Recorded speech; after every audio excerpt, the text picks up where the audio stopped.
ललित शुक्ला। बताने आया हूं कि सोनिया विहार में जो सबसे बड़ी समस्या डबल पुस्ता रोड है, उसके लिए कैसे कैसे संघर्ष किया जा रहा है और कहां कहां से काम को रोका जा रहा है। इसलिए मैं आज आपके सामने विद डॉक्यूमेंट आपके पास आया हूं और मैं आपको सच्चाई से अवगत कराना चाहता हूं, क्योंकि आने वाले चुनाव में आम आदमी पार्टी से आपको बताया कि हमारे क्षेत्र सोनिया विहार में एक रोड है जिससे रोज 7 से 8 लाख की आबादी निकलती है, जिस वजह से वहां लगातार जाम लगता है।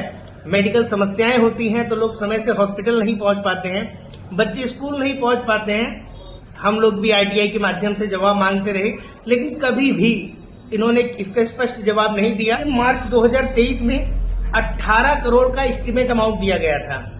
लगातार सांसद जी कार्य कर रहे थे। 2022 तक फाइल तैयार थी, सभी तरह से सभी डिपार्टमेंटों से एनओसी दिलवा दी थी।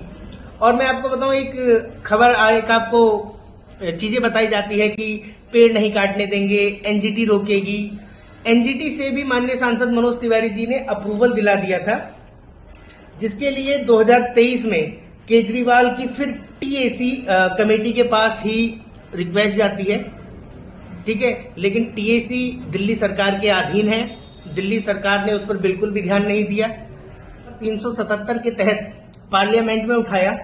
उन्होंने मांग रखी कि पुस्ता रोड का दोहरीकरण, 0 पुस्ता, पहला पुस्ता, दूसरा पुस्ता, तीसरा, चौथा और 5वां पुस्ता सर्कुलर रोड सभी का निर्माण, उनका पुनर्निर्माण और सभी टूटी हुई नालियों का पुनर्निर्माण, जिसके लिए मांग करी। लेकिन अभी तक उस पर कोई कार्यवाही नहीं हुई है, जिसके लिए माननीय सांसद जी ने 18 लाख रुपए सांसद निधि से, एक सांसद का आपको मैं बता दूं केवल 5 करोड़ रुपए का फंड होता है और हमारे क्षेत्र में लगभग 43 वार्ड हैं। हमारे सांसद जी ने 18 लाख रुपए देकर नालों की सफाई कराई, लेकिन पानी की निकासी न होने के कारण वो पूरी तरह से कामयाब नहीं हुई।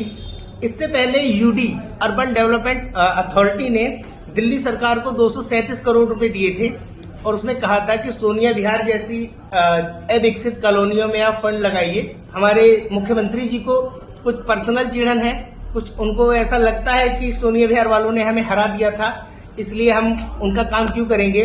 आपको याद होगा चुनाव के दौरान जब यहां से दुर्गेश पाठक जी चुनाव लड़ रहे थे, दुर्गेश पाठक जी जब चुनाव लड़ने आए थे तो उन्होंने एक झूठा उद्घाटन करा था।